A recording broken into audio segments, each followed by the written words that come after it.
rasa bisa ngelola cara hidupnya. Makanya kata Allah kalau gojlok orang-orang yang kepedean itu, kalau kamu top, mbok jangan mati.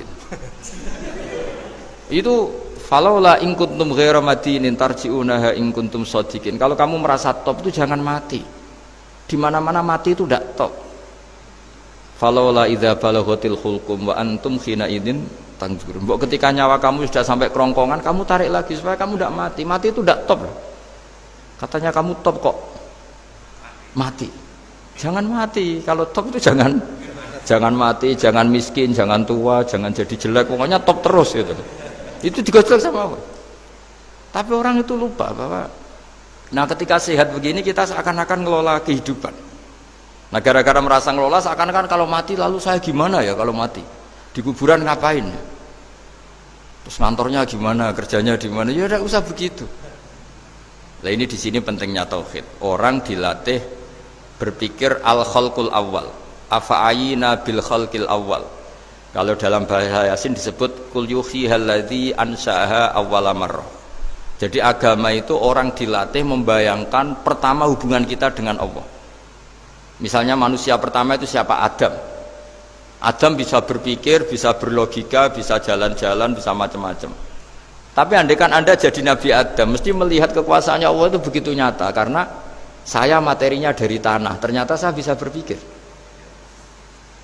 Betapa kudrohnya Allah, kekuasaan Allah, tanah yang benda mati bisa berpikir. Sekarang jadi saya.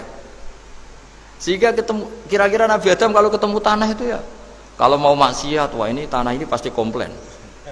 Nah di sini pentingnya beragama. Sehingga ketika Rasulullah ngendikan, jika kamu memperbanyak sholat, maka tanah-tanah ini bersaksi terhadap sholat kamu. Jika kamu maksiat, juga tanah-tanah ini menjadi saksi pemberat.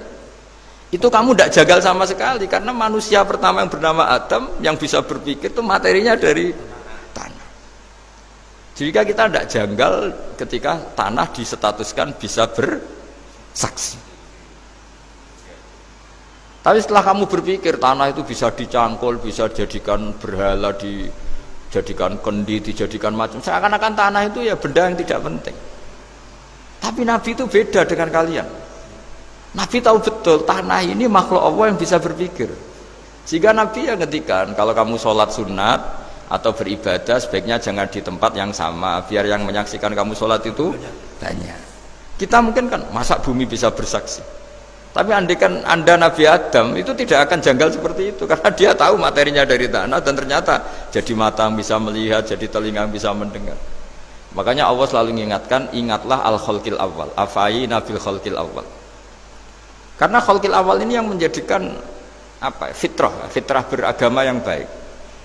Sehingga ketika orang Yahudi bilang nggak mungkin Nabi Isa itu nggak anak zina, wong ibu kok tanpa bapak, anak kok hanya ada ibu tanpa bapak. Allah cara menjawab, inna masalah Isa intawoy kamasali Adam. Jika kamu protes ada Isa karena tanpa bapak, ya protes dengan Nabi Adam tanpa ibu tanpa bapak. Nah ini diingatkan al-khalqil awal.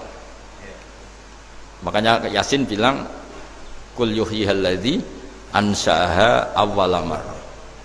Awwala marrah itu kamu harus berpikir ketika hubungan kamu sendiri dengan Allah zaman sebelum ada semua. Jadi misalnya alam raya ini, bumi sebesar ini, masa suatu saat terus hilang, hancur, nggak berbekas. Ingat saja bumi ini mulai dulu ya nggak ada, diadakan oleh kekuatan besar yang super ada, yaitu Allah Subhanahu wa Ta'ala. Nah di sini kenapa faham-faham ateis itu hilang di dunia, meskipun ada itu karena saking mungkin kurang peradaban. Makanya guru-guru kita mulai zaman Nabi Adam sampai sekarang itu cara berpikir sederhana. Bumi ini kadung ada, di mana-mana sesuatu yang ada pasti disebabkan yang lebih ada. Kan nggak mungkin bumi yang ada kemudian penciptanya itu udah ada. Itu kan ngajak goblok bareng gitu kira-kira gitu. Sesuatu yang ada disebabkan oleh sesuatu yang tiada. Maka guru-guru kita ngajari pertama sifat Allah itu wujud, karena ini wujud super atau kausa prima, terus kiai bilang wajibil wujud. Wajibil wujud terjemahan bebasnya ya wujud super. Karena wujudnya Allah itu yang mempengaruhi ya semua alam raya ini, dia harus di depan. Masa yang menciptakan di belakang. Makanya terus disifati qadim. Qadim itu harus lebih dulu atau awal. Nah, makanya ketika Fir'aun ngaku Tuhan itu cara membatalkan Nabi Musa itu sederhana. Kalau kamu Tuhan berarti baba kamu nggak ada Tuhan karena Tuhannya terlambat datang. Nah, itu langsung. Oh iya ya, kalau ya kan berarti babanya dia tanpa Tuhan, kan Tuhannya baru kemarin. Aktenya baru diurus, itu aktenya baru diurus itu Tuhannya ini. Makanya Fir'aun itu akhirnya Nabi Musa punya pengaruh besar di kalangan punggawa Fir'aun. Karena ketika debat terbuka itu punggawanya dengar. Akhirnya mereka iman sama Nabi Musa. Ini disebut wa qala rajulun mu'minun min ali fir'auna yaktumu imana. Banyak yang diam-diam ini iman karena logika Fir'aun jadi Tuhan itu nggak masuk akal. Yang benar adalah Tuhannya Nabi Musa. Nah orang-orang ini itu ya dibilang nggak loyal ya pokoknya dia iman. Dan dia juga yang ikut rapat, besok Musa tangkap. Karena mereka sudah iman sama Musa, terus sebelum eksekusi itu datang, ini datang ke Musa. Tadi malam saya ikut rapat, keputusannya Anda ditangkap mau dibunuh, jangan lari saja dulu kan. Jadi kan nggak bisa disebut pengkhianatan, kan ini orang baik. Jadi malamnya ikut rapat, besok Musa tangkap bunuh. Iya Nabi Musa, paginya sebelum di itu, Musa, saya nanti malam ikut rapat dan keputusannya Anda ditangkap dibunuh, kamu lari saja sekarang. Nah kenapa iman? Karena logika yang dibangun Nabi Musa. Makanya ciri utama kebenaran itu bal naqdhifu bil haqqi 'alal batil fayadmaghuhu fa idza huwa zahid. Kebenaran sejati itu boleh diuji di mana saja. Dan Anda tidak usah khawatir kebenaran sejati itu kalah. Pasti menang. Kalau kebenaran itu kebenaran sejati pasti menang. Nah, di sini terus ada ulama-ulama kayak banyak lah termasuk di Indonesia kayak Pak Quraisy kayak yang nyaman saja anak-anaknya di luar negeri karena merasa kebenaran sejati itu tidak akan kalah.